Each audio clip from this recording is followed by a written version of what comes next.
My parents told me to sell my house and pay off the debts for my golden brother, but I refused. My name is Everett, and I'm 32 years old. If you asked anyone in my family to describe me, they'd probably say I'm the dependable one, the one who keeps everything together while the rest unravel. It's been that way since I was a child, and honestly, I don't know how I didn't see the impending collapse sooner. Growing up, I was the shadow to my younger brother, Miles's spotlight. He's 29 now, but back then, he was the prince of our little world, crowned by our parents while I scrambled for scraps of their attention. I never thought I'd have to fight them for my own life, but here we are. I can still picture my 12th birthday like it was yesterday. I'd spent weeks planning a sleepover, 5 friends, a stack of DVDs, popcorn with extra butter. I'd even made a playlist on my scratched-up MP3 player. The day before, my parents sat me down at the kitchen table, their eyes already drifting somewhere else. "Everett, Miles has a basketball tournament this weekend," they said, as if that explained everything. "We can't do your party. You understand, right?" I didn't, but I nodded anyway, swallowing the lump in my throat. That Saturday, I sat on cold metal bleachers, clutching a juice box while everyone cheered for Miles's winning shot. No one mentioned my birthday, not once. It didn't stop there. When I turned 16, I begged for driving lessons. "Too expensive," my parents said, barely looking up from the newspaper. 3 months later, Miles turned 15, and they surprised him with a beat-up motorcycle, just so he'd have something cool to practice on when he got his permit. I got a second-hand bike with a wobbly wheel and a chain that slipped every half mile. Meanwhile, college was my personal gauntlet, 2 part-time jobs, a full scholarship, and nights spent hunched over textbooks in a dingy dorm. Miles? He flunked out of 3 schools, partying on our parents' dime, switching majors every time the work got tough, graphic design, business, something about film production. He never finished any of it. They called it finding himself. I called it wasting money they didn't have. Despite all that, I clawed my way to something solid. After college, I landed a job as a graphic designer at a small firm. I worked my way up late nights, freelance gigs, living off instant noodles in a cramped rental with 3 roommates who never cleaned. 5 years ago, I did it. I bought a house. It's nothing fancy, a 2-bedroom fixer-upper in a quiet suburb with creaky floors and a tiny porch, but it's mine, paid off with every penny I scraped together. I thought I'd finally earned a little pride, maybe even some respect from my family. Nope. Instead, I started sending my parents $1,000 every month to help out. Dad still had his warehouse job, but somehow there's always cash for Miles's disasters, a vape shop that tanked in 6 months, a fitness app that never launched, and whatever he's sinking money into now. I don't even ask anymore. The only person who's ever really seen me, is my uncle, Harold. Dad's older brother. He's the opposite of my parents in every way. While they fuss over Miles's every move, Harold calls me just to talk. "How's work, Everett? Did that client like your latest design?" he'll ask, his voice warm through the phone. He sends me birthday cards with handwritten notes, not just a scribbled "Love, Uncle H." Last year, he mailed me a little sketchbook because he remembered I'd mentioned wanting to draw again. He's the one thread keeping me tied to this family, the one person who doesn't treat me like a means to an end. I've spent my whole life proving I could stand on my own, but it's never enough for them. My house, my job, my quiet little victories, they don't see any of it. To them, I'm just the backup plan, the safety net for when Miles inevitably screws up again. I didn't realize how far they'd pushed that until last month, when a simple text from my parents flipped everything upside down. "Dinner at our place for your birthday," it read. I stared at it, heart thumping. They usually forget my birthday entirely, or Miles's latest crisis conveniently overshadows it. For once, I let myself hope. Maybe this time, they'd actually show up for me. I should have known better. I pulled into my parents' gravel driveway just as the sun dipped behind the trees. The engine of my old sedan rattled slightly as I parked and shut it off. The text had promised a special dinner for my birthday, and even though part of me knew better, I'd let myself believe, just this once, it might actually be about me. I'd even bought a new jacket. Not anything fancy, just a soft leather one I'd been eyeing for weeks. It fit just right and made me feel like I had finally stepped into a version of myself that deserved to be seen. Maybe, just maybe, this was the year they'd acknowledge me for who I'd become. The house looked the same as it had when I was 12, flaking paint on the shutters, a sagging screen door, and a lopsided welcome mat that hadn't welcomed anyone in years. I adjusted my collar, smoothed my hair, and walked inside with a flicker of hope glowing in my chest. The living room was silent. No balloons. No streamers. No smells of a favorite meal from childhood wafting in from the kitchen. Just a grocery store cake on the counter with stiff white icing and "Happy Birthday" written in shaky blue cursive, no name, no candles. The kind of cake people grab when they've forgotten until the last minute. My stomach tightened. Something was wrong. Then my parents emerged from the kitchen, smiling in that tight, rehearsed way that meant they were nervous about something. I hadn't even put down my keys before they guided me to the dining table, which was covered not with food or presents but with papers. Stacks of them. "Hi, Everett," my mom said, giving me a quick hug that felt more like a business tap. "You look nice." I mumbled thanks, eyes darting around. "Where's Miles?" I asked. "He's busy tonight," Dad replied too quickly. "You know how he is." That told me everything. Family dinners never happened without Miles unless he didn't want to be there. And if he didn't want to be there, it meant something was coming. Something big. We sat at the table. The food was bland, some overcooked chicken, canned green beans, and mashed potatoes that had cooled into a sticky paste. The conversation was even colder. I tried to steer it towards something positive, talking about a recent project at work that had gone well, but they only nodded, barely listening. Then Mom cleared her throat. Dad straightened up in his chair, and I recognized the expression on his face, a forced seriousness, like he was about to pitch something he knew I'd say no to. "Everett," he began, "we're really proud of you. You've always been the steady one. The one we can count on." I nodded slowly, bracing myself. "That's why we know you'll understand," Mom jumped in. "Miles, well, he's hit a little rough patch. Just a small setback. Here it comes," I thought. "He borrowed money for his latest venture," Dad explained, shifting uncomfortably. "Some sort of online marketplace for digital collectibles. NFTs, or something like that. Anyway," Mom cut in, "he's in over his head. He owes $180,000, and the people he borrowed from are threatening legal action. It's bad." I stared at them in silence. Dad gestured to the paperwork. "Your house has gone up in value. If you sold it, you could pay off Miles's debt and still have enough for a condo. Something smaller. Something manageable." My fork hovered mid-air. "You want me to sell my house?" I asked, keeping my tone even. Dad nodded. "Just think about it. It's not forever. Just a step to keep the family from falling apart. My house. The place I had worked for. Painted. Patched. Paid for with long nights, empty bank accounts, and silent tears. They wanted me to give it all up for Miles." I took a slow breath. "What about the motorcycle you bought him?" I asked. "Or the condo downtown? What about all the designer gear he flaunts?" My parents exchanged a glance. Mom waved her hand dismissively. "Those things won't cover it, Everett. He needs those. They're part of his brand. He's building connections, you know. Family helps family," Dad added. "And Miles would do the same for you." A laugh escaped me before I could stop it. Loud. Sharp. Disbelieving. "Miles? Help me?" I said, my voice rising just slightly. "He's never lifted a finger for me. Not once." I placed my fork down gently. "No. I'm not selling my house." The temperature in the room dropped. My parents' smiles vanished. What replaced them wasn't anger, not at first. It was shock. Then came the tightening jaws, the narrowed eyes. "After all we've done for you?" Mom whispered, her voice trembling. "You're letting your own brother drown," Dad added. "Over a house." I looked them both in the eye. "What have you done for me?" I asked. "I've been sending you money every month for years. I worked through school. I ate ramen for months so I could save for a down payment, while you funded Miles's third major in his business that never launched. I'm done." They stood. Loomed, really. "If you won't help us," Dad said quietly, "don't expect us to call you family." That one stung. But only for a moment. I stood too, grabbed my purse and jacket, and walked out without looking back. The front door clicked shut behind me, and I made it to my car before my hands started to shake. They'd ambushed me on my birthday, and I just walked away from the only family I'd ever known. I sat in the driver's seat, gripping the wheel while the world swam around me. I couldn't drive yet. My phone buzzed in my pocket.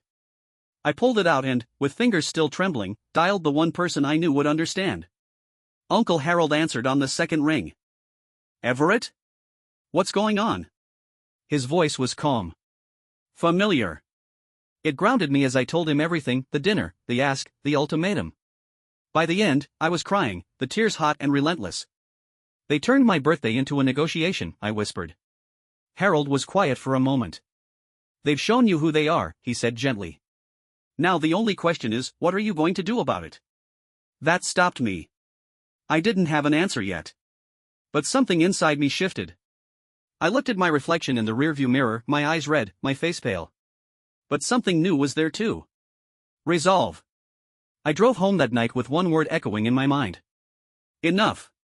The next morning, I woke up earlier than usual. My head ached from lack of sleep, and my stomach twisted with leftover anxiety. But under all of that, there was a calm certainty. I knew what I had to do. I opened my laptop, logged into my bank account, and stared at the outgoing payments tab. There it was, my monthly $1,000 transfer to my parents. I had never questioned it. It had become routine, like rent or electricity. But it wasn't. It was a siphon. And I was done bleeding quietly. I hovered over the cancel recurring payment button. My hand hesitated, not because I doubted myself, but because I had been trained my whole life to feel guilt for choosing myself. Then I clicked. Just like that, a decade of obligation began to unravel. That money was mine now. Next, I went through my phone. I blocked both of my parents' numbers. Then Miles. I scrolled through my email, filtering their names and marking everything for deletion. On social media, I unfollowed, untagged, and muted every account they might use. It wasn't revenge. It was space. Space to think. Space to breathe. Space to reclaim what had always been mine. By noon, I was on the phone with Mr. Corbin, a lawyer a colleague of mine, Tara, had used during a complicated family fallout.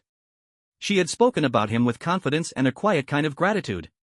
He answered in a crisp but not cold tone. Mr. Hanley recommended you. What's going on? I think my family's about to start pushing hard, I said. I need legal guidance. Boundaries. Protection. We scheduled a meeting for the following day. Before we ended the call, he said something that stayed with me. You don't need to justify needing peace.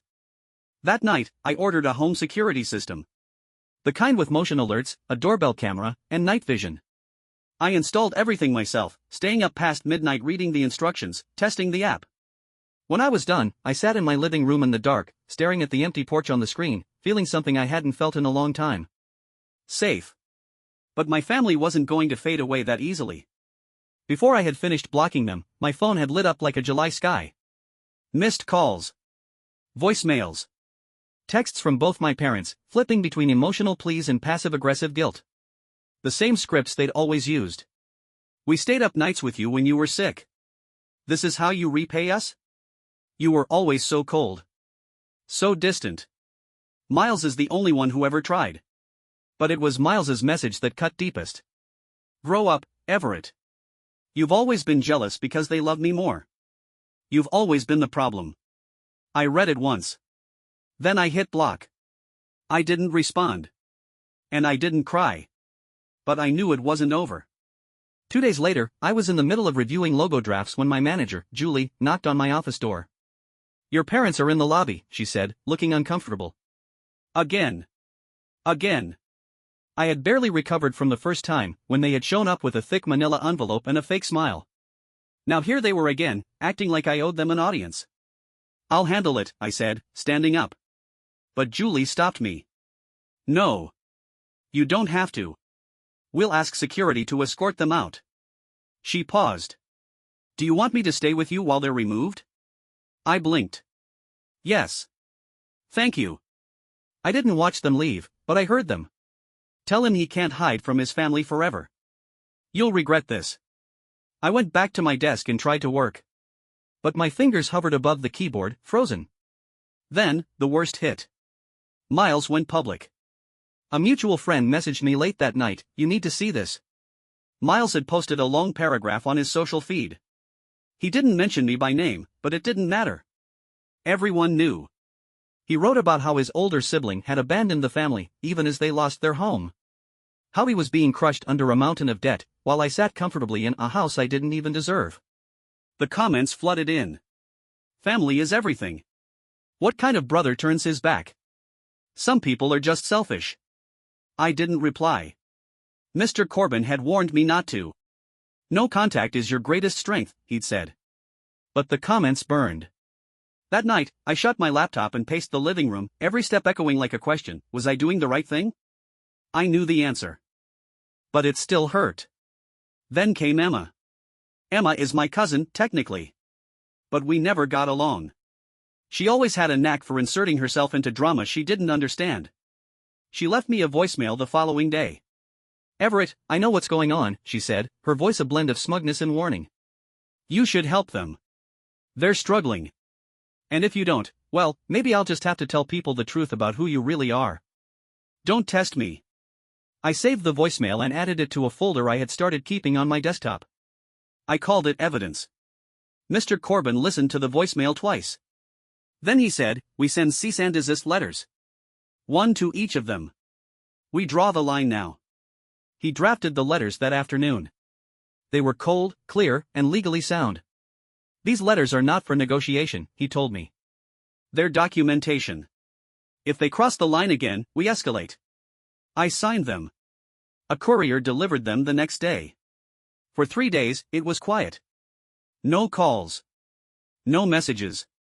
No social media. Silence, real silence, fell over my life like a first snowfall, soft, eerie, almost holy. And in that space, I did something for myself. I picked up a paintbrush for the first time in years. It wasn't for anyone else. Not for a client. Not for a show. Not even for Uncle Harold, who had gently encouraged me to try again. I painted something messy. Abstract. Angry and hopeful and unresolved.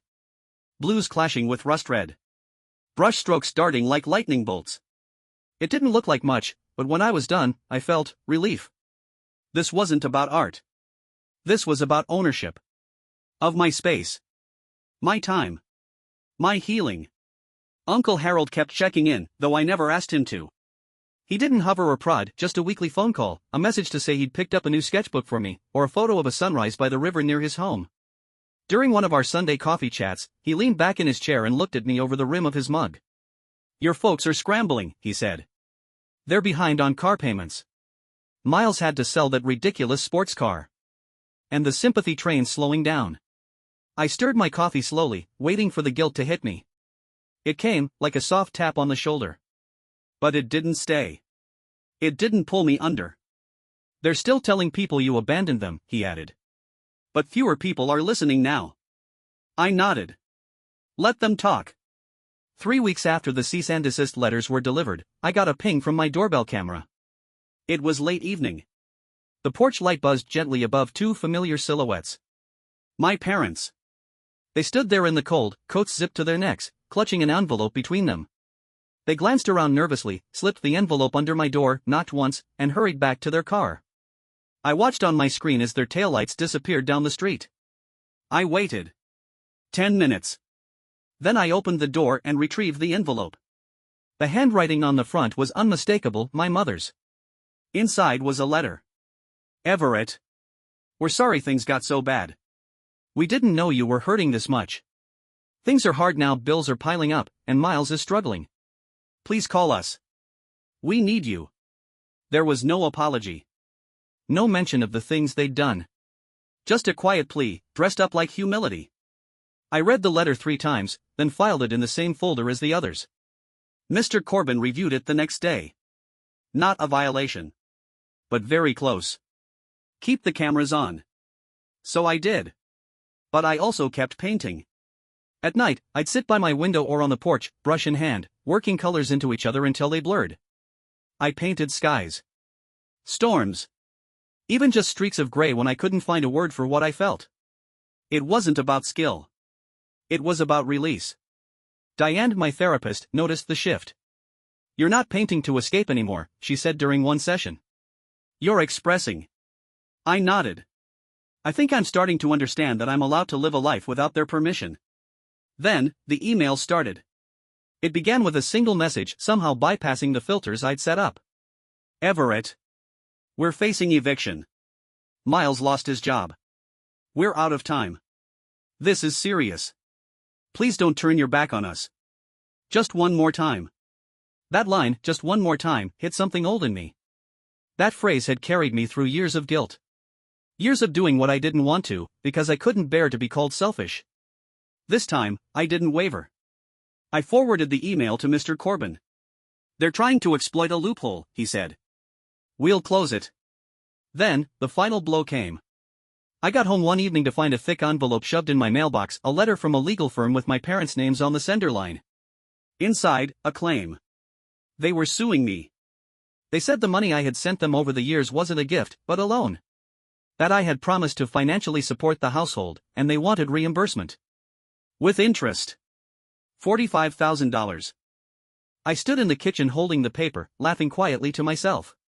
They had no signed agreement. No emails. Nothing. Just a sinking ship and a last-ditch effort to drag me under with them. I called Mr. Corbin. This will be easy, he said, already reviewing the packet. They've got nothing. I'll have this dismissed before the end of the month. And he did.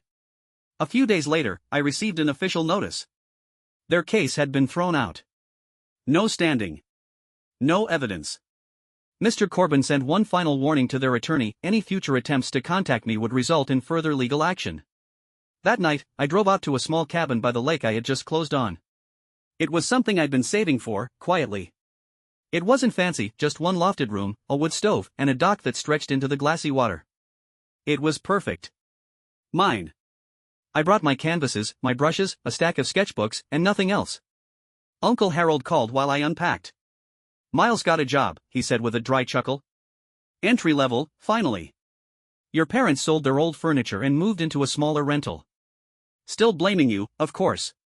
I smiled as I leaned a blank canvas against the wall. "They're running out of people who'll listen," I said. He paused. "People are starting to see the truth." At the lake, I launched a small blog for my art. I didn't expect anything to come of it, but within a month, a local gallery reached out. They wanted to feature 2 of my pieces. The show sold them both. I used the proceeds to buy a better camera. I started capturing the lake at sunrise and painting what I saw. Abstracts, landscapes, emotional waves on canvas. Work gave me a promotion: senior designer. My art blog grew.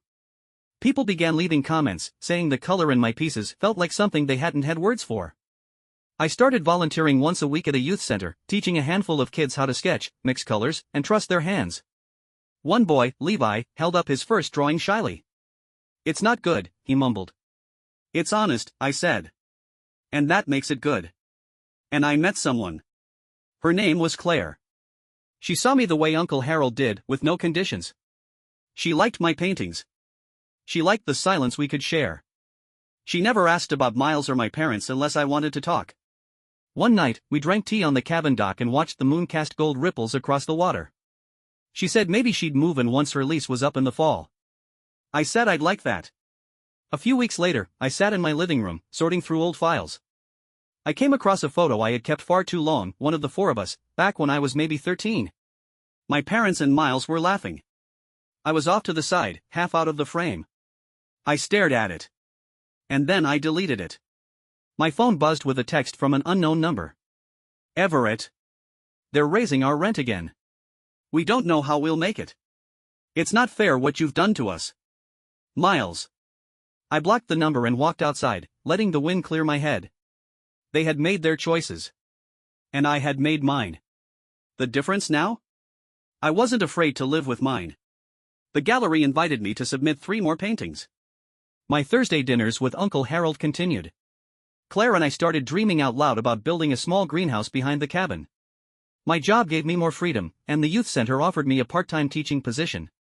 During one of my last therapy sessions, Diane asked me, "What would you tell your younger self if you could go back?" I thought of that boy on the bleachers, holding a juice box, pretending he wasn't hurt. "I'd tell him he doesn't need to earn love by disappearing," I said. "I'd tell him he grows up to build something real, something quiet and beautiful in his." Diane smiled. "Do you believe that now?" "I do. And I do. My story no longer needs their chaos. It's filled with color now, shades they never saw. And it's finally, completely, mine." Thank you for watching the video. Like it if you watched the video to the end and don't forget to subscribe. Have a nice day.